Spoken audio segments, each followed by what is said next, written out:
Prahar Janshakti party आणि क्रांती दिव्यांग संघटनेच्या वतीनं संताजी धनाजी पुरस्कार वितरण सोहळा बच्चू कडू यांच्या उपस्थितीत पार पडला। प्रहार संघटनेत काम करणाऱ्या सामान्यातील सामान्य कार्यकर्त्याचा सन्मान करण्यासाठी आणि त्यांना प्रोत्साहन देण्यासाठी सोलापूर, धाराशिव आणि लातूर येथील कार्यकर्त्यांसाठी आणि पदाधिकाऱ्यांसाठी प्रहार जनशक्ती पार्टी आणि क्रांती दिव्यांग संघटनेच्या वतीनं संताजी धनाजी पुरस्कार वितरण सोहळा आणि विभागीय मेळावा सोलापूरच्या निर्मिती लॉन इथं घेण्यात आला। याप्रसंगी प्रहार संघटनेचे बच्चू कडू यांनी पुरस्कारासाठी उपस्थिती लावली। यावेळेस त्यांनी कार्यकर्त्यांना संबोधित केलं आणि देशात चाललेल्या सध्याच्या परिस्थितीवर भाष्य केलं। तसंच वेळ आली तर प्रहार संघटनेतील एक ना एक कार्यकर्ता देशसेवेसाठी लढायला तयार आहे आणि पाकिस्तान भारतात आणून दाखवेल अशी ताकद प्रहार संघटनेच्या कार्यकर्त्यांमध्ये आहे, असं बच्चू कडू यांनी आपल्या भाषणात म्हटलं।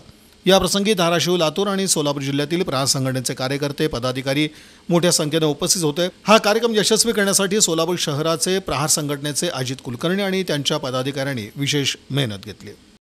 आम्ही सांगितलं का कर्जमाफी असेल, दिव्यांगांचं 6,000 रुपये मानधन असणार, त्यांनी जे काही संकल्प केला होता भाजपचा का हमी भावाला जे काही हमी भाव आहे त्याला 20% आम्ही अधिकचं अनुदान देईन म्हणजे बोनस देऊ, त्याही पूर्तता त्यांनी केली पाहिजे। मच्छीमार आहे, मेंढपाळ आहे आणि मजूर आहे। मजुरासाठी एकही योजना सध्या नाही, शेतात काम करणाऱ्या मजुरासाठी। म्हणजे गावात जर शेतकरी मरण पावला अपघाताने त्याला पैसे मिळतात, पण मजुराला ते भेटत नाही। पण मजुराचं एक स्वतंत्र महामंडळ असलं पाहिजे आणि युवकांना जेथपर्यंत रोजगार नाही तोपर्यंत भत्ता दिला पाहिजे। या मागणीसाठी आम्ही बारामतीवरून याची सुरुवात करतो, कारण अर्थ खातं बारामतीत आहे आणि मग ते म्हणतात अर्थ नाही आहे, तर त्यांना आम्ही सांगतोय अर्थ कसा निर्माण केला जातं आणि आमच्याजवळून घेतलेले पैसे किमान आम्हाला परत जरी केले तरी आमचं सगळ्यांचं कर्ज माफ होऊ शकतं। 35-40 हजार कोटी फक्त पाहिजे आणि 35-40 हजार कोटी रुपये कर्जमाफीसाठी आणि दिव्यांगांच्या मानधनासाठी जास्तीत जास्त 1,000 कोटीची गरज आहे। मेजर मागणीसाठी